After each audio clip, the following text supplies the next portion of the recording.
Hello, आपका स्वागत है। रेशियो के अब कुछ सवालों को और हल करते हैं। राधिका के पास पालतू पशुओं के रूप में 2 कुत्ते, 3 खरगोश और 4 तोते हैं। राधिका के खरगोशों की संख्या और पालतू पशुओं की कुल संख्या का अनुपात क्या होगा? खरगोश कितने हैं? 3। ठीक है, तो 3 हो गया। और पालतू पशुओं की कुल संख्या कितनी है? 3 2 5 4 9। ठीक है, 3 एकम 3, 3 त्रिका 9, यानी कि 1:3। यही हमसे पूछा है। आंसर हो जाएगा 1:3। अगला सवाल पढ़ते। अमन, कमल और मनन की चालों का अनुपात क्रमशः 2:3:4 है। अमन, कमल और मनन द्वारा समान दूरी चलने में लगे समय का अनुपात क्या होगा? जब दूरी समान होती है तो चाल और समय आपस में व्युत्क्रमानुपाती होती है। चाल का जो अनुपात होगा 2 और 3 है, तो समय की व्युत्क्रमानुपाती होते हैं, तो समय का हो जाएगा 1/2, 1/3 और 1/4। इसको सॉल्व कर लेंगे अपन, यानी 2 3 4 का एलसीएम ले लेंगे तो 12 आ जाएगा। तो 12 का इसमें गुणा कर देंगे। 1/2 गुणे 12, 1/3 गुणे 12 और 1/4 गुणे 12। तो अपना आंसर आ जाएगा 6 4 3। 6 4 3 ऑप्शन है अपना 6 4 3 सी अपना आंसर आ जाएगा।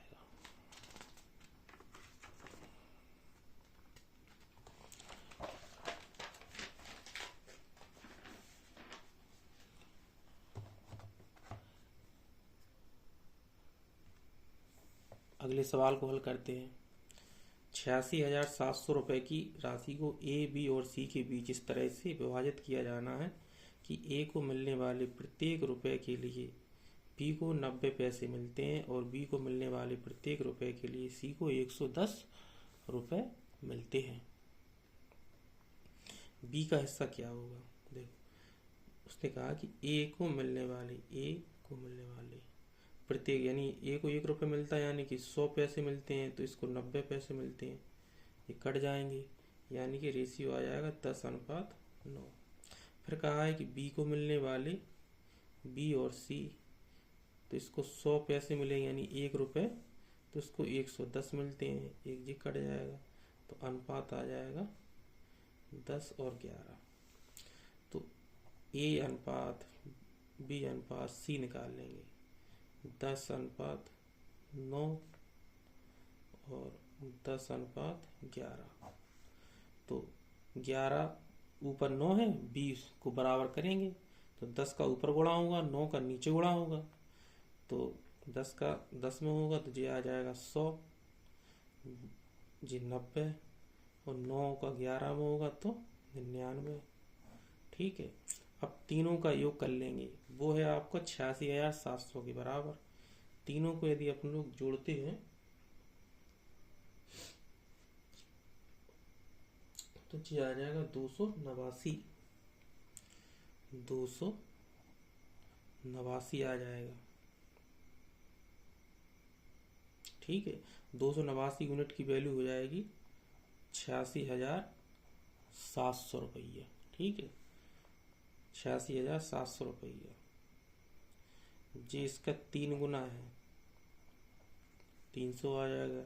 अपन को बी का हिस्सा निकालने, यानी कि 90 यूनिट की वैल्यू, तो 90 गुणे 300, 3 9 27, 27,000 अपना आंसर आ जाएगा। बी अपना आंसर आ जाएगा।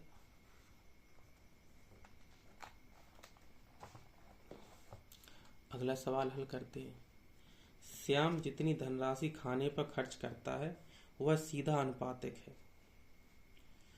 तारीख के वर्ग के मार्च के माह के दौरान श्याम ने, मतलब जिस दिन वो जिस तारीख को वो अपना पैसा खर्च करता है खाने पर, वो तारीख के वर्ग के अनुक्रमानुपाती होता है। जी है उसका मतलब। ठीक है, यदि मार्च के माह के दौरान श्याम ने 339 रुपये खर्च किए, कितनी तारीख को? 7 मार्च और 8 मार्च को। ठीक है, तो वो कह रहा है कि उसने मार्च के अंत के 3 दिनों में कितने रुपए खर्च किए। जब डायरेक्ट अनुपात है तो 7 और 8 के वर्ग के होता है, तो हम मान लेंगे 7 का वर्ग 7 स्क्वायर, 8 का वर्ग 8 स्क्वायर, तो जी 49 आ जाएगा, जी 64 आ जाएगा। तो 49 प्लस के 64, 9 4 13, 6 4 10, 11 113, और 113 यूनिट की वैल्यू 339 है। तो ये कट जाएगा, ये 3 बार कट जाएगा, तो 1 यूनिट की वैल्यू आ गई 3। ठीक है, अब वो कह रहा है कि मार्च के लास्ट के 3 दिन में, मार्च 31 महीना होता है, यानी लास्ट में वो 31 महीना, तो 28 का स्क्वायर प्लस के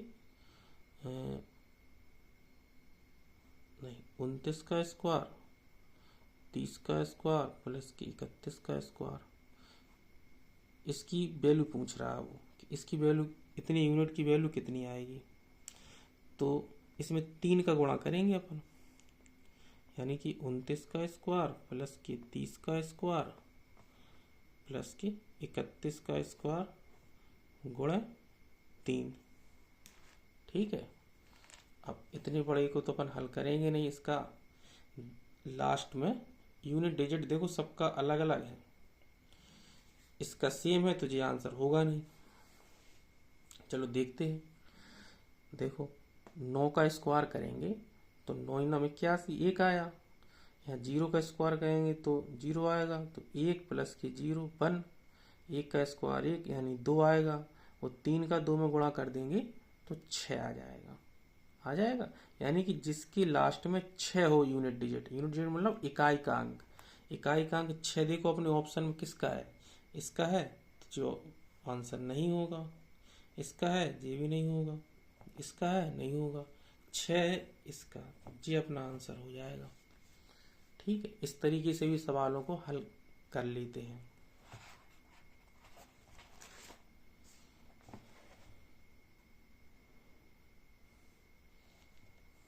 इस सवाल को हल करते हैं। हमें दे रखा है कि ए बी सी की आय का अनुपात 2:3:7:4 है। उनकी व्यय का अनुपात आय ए बी सी, आय है 3:7:4, व्यय है 4:3:5। जबकि वो कह रहा है कि जो ए है 2400 रुपए की आय में से 300 रुपए बचाता है, यानी कि आय 3 यूनिट है, 3 यूनिट की वैल्यू हो जाएगी, 3 यूनिट की वैल्यू है 2400, तो 1 यूनिट की वैल्यू 800। ठीक है, यानी कि 1 यूनिट की वैल्यू 800 है, तो ए बी सी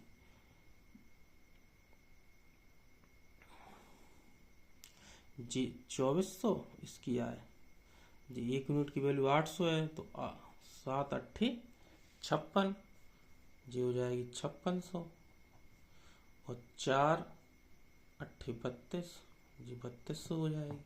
इसी तरीके से उसने कहा कि 300 रुपये बचाता है, तो 2400 में से यदि 300 रुपये कर देंगे तो कितना आ जाए, 2100 आ जाएगा। इसका मतलब क्या होगा, उसका जो व्यय है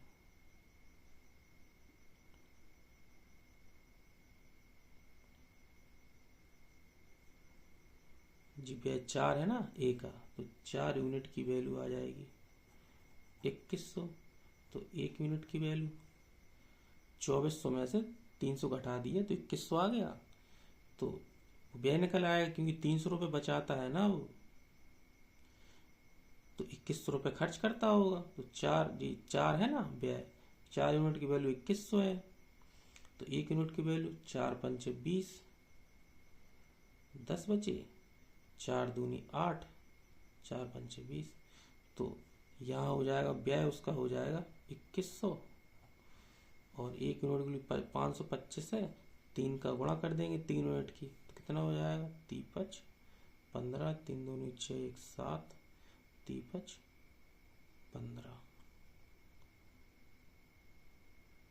और इधर 5 है तो 5×5 25, 5 दूनी 10, 2 12, 5×5 25, 1 26। ठीक है, जे आ गया, यानी कि उसकी आय जे है, व्यय जे है, तो बचत कितनी हो जाएगी, देखो जे 300 रुपये हो जाएगा।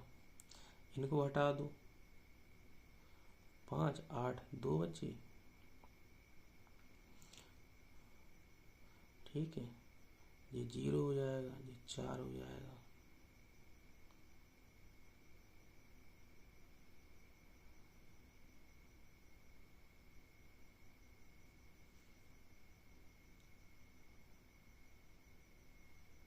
ठीक है, और इसमें देखो 5 और 3 गए तो 7 बचे, 12 में से 7 गए, 5 बचे, जी इतना आ जाएगा। 5 से काट देंगे अपन, 5 6 30 60। तो बी और सी की बचत बताओ, इतनी अनुपात नहीं निकालने, जे आ जाएगा, जे अपना आंसर हो जाएगा। इसमें बी की है, जी बी और सी की बचत है। ठीक है,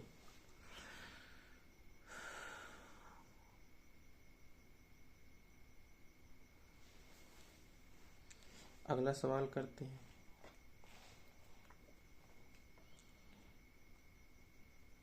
लड़के और लड़कियों की एक कक्षा में लड़कियों की संख्या लड़कों की संख्या से दोगुनी है। बॉयज और गर्ल्स, गर्ल्स और बॉयज, लड़कियों की संख्या लड़कों की संख्या जी 1 है तो जी 2 हो गई। ठीक है, और 20 और लड़की कक्षा में, यानी 20 लड़के इसमें ऐड हो जाते हैं। ठीक है, तो लड़कियों और लड़कों का अनुपात 1:1 हो जाता है, तो जी अनुपात 1:1 हो गया। अब हमसे पूछे शुरुआत में कक्षा में कुल कितने विद्यार्थी थे। शुरुआत में 2 और 1 थे, तो इसको ऑप्शन से कर सकते हैं अपन, 3 का मल्टीपल चेक कर सकते हैं। तो 3 का मल्टीपल जे भी है, जे भी है, जे भी है, 3 से बात नहीं बनेगी लेकिन फिर भी कर सकते हैं अपन। जैसे उसने कहा कि शुरुआत में मान के चलो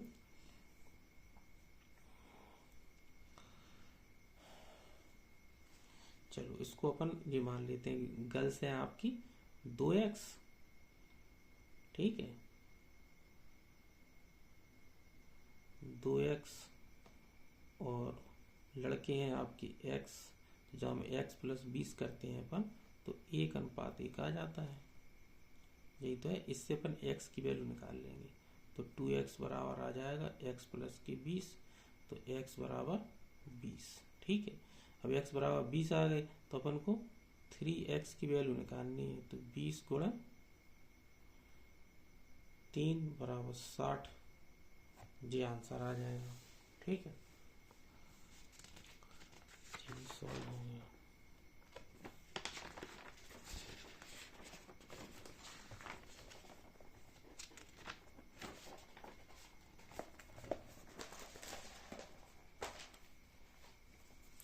इस सवाल को हल करते हैं। एक परीक्षा में उत्तीर्ण होने तथा अनुत्तीर्ण होने वालों का अनुपात, यानी उत्तीर्ण मतलब पास होने वालों का, अनुत्तीर्ण मतलब फेल का 25:4 था।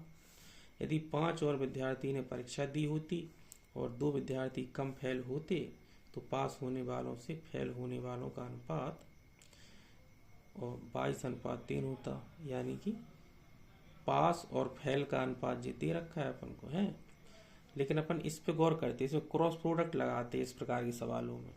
हम अब देखें कि इसमें लिखा कि 5 और विद्यार्थियों ने परीक्षा दी होती, यानी कि टोटल में 5 बड़े होते ना, परीक्षा तो टोटल देंगे ना, और 2 विद्यार्थी कम हो जाते, कम फेल होते, यानी कि फेल, यानी टोटल और फेल का अनुपात अपन को, टोटल और फेल स्टूडेंट का अनुपात निकालना पड़ेगा। तो देखो उत्तीर्ण और अनुत्तीर्ण का अनुपात 25 और 4 है, तो टोटल कितना हो जाएगा 25 और 4 29, और जी अनुत्तीर्ण है 4, तो 29/4 आ जाएगा। इसी तरीके से बाद में देखो जो 22/3 है, जो उत्तीर्ण का है जो अनुत्तीर्ण का है, तो टोटल हो जाएगा 25, और अनुत्तीर्ण का है 3 यानी कि फेल का।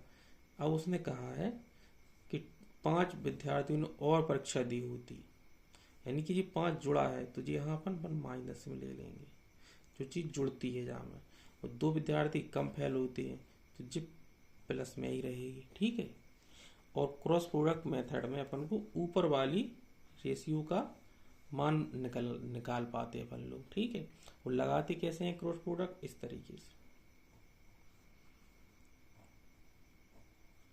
3 का पहले 29 में गुणा करेंगे। ठीक है, तो 3 दूनी 6, 60, 3 9 27, 60 प्लस के 27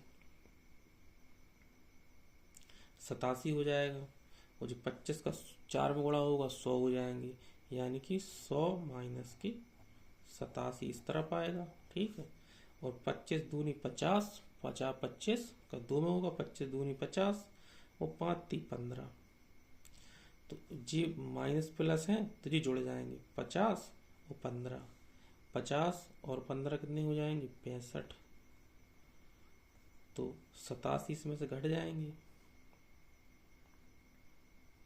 13 यूनिट की वैल्यू आ गई 65, तो 1 यूनिट की वैल्यू आ जाएगी 13 पना 65। ठीक है, अब अपन को पूछा क्या है सवाल में, तो परीक्षा कितने विद्यार्थियों ने दी थी, यानी कि 29 यूनिट की वैल्यू पूछी है उसने, तो 29 की अपन निकालेंगे 29 गुणा 5, 5 9 45, 5 दूनी 10, 4 14, तो अपना आंसर 145 हो जाएगा। अपन इन सवालों में 29 का मल्टीपल भी चेक कर सकते थे, क्योंकि उसने टोटल दिया था, तो 29 का मल्टीपल इसमें चेक कर सकते थे अपन।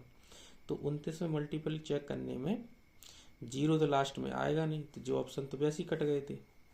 अब बचा 145 155, तो 145 29 में 5 बार कट जाता है, तो अपना जी आंसर हो जाता, जी नहीं होता। ठीक है, इनमें ऑप्शन अगर दिख रहा हो तो ऑप्शन से भी हल कर लेना चाहिए, समय की बचत होती है। नहीं तो अपना मेथड तो पता ही है, मेथड जल्दी लगाओ और हल कर लो। फिर दोनों चीज जरूरी है एग्जाम में, तो ताकि हमारा समय बचे। अगला सवाल देखते हैं, एक रेजिमेंट में अधिकारी तथा सिपाहियों की संख्या का अनुपात 3:31 है। पहले युद्ध में 6 अधिकारी और 22 सिपाही शहीद हो गए, तो नया अनुपात 1:13 होता है। युद्ध से पहले रेजिमेंट में अधिकारियों की संख्या ज्ञात कीजिए। अब देखो, युद्ध से पहले रेजिमेंट में अधिकारियों की संख्या पूछ रहा है, यानी 3 यूनिट, 3 का मल्टीपल इसमें चेक कर लेंगे, तो 3 का मल्टीपल सिर्फ 1 ही है, 21, यही आंसर हो गया। लेकिन अपन सॉल्व भी करेंगे, इसमें भी क्रॉस प्रोडक्ट लगाएंगे अपन। तो पहले जो था वो 3:31 है। ठीक है, बाद में 1:13 हो गया, जबकि 6 अधिकारी शहीद हो गए, तो जी शहीद हो गए यानी इससे कम हो गए, तो जी प्लस में रहेंगे। 22 सिपाही शहीद हो गए, तो जी भी प्लस में रहेंगे। अब लगाएंगे अपन क्रॉस प्रोडक्ट। ठीक है,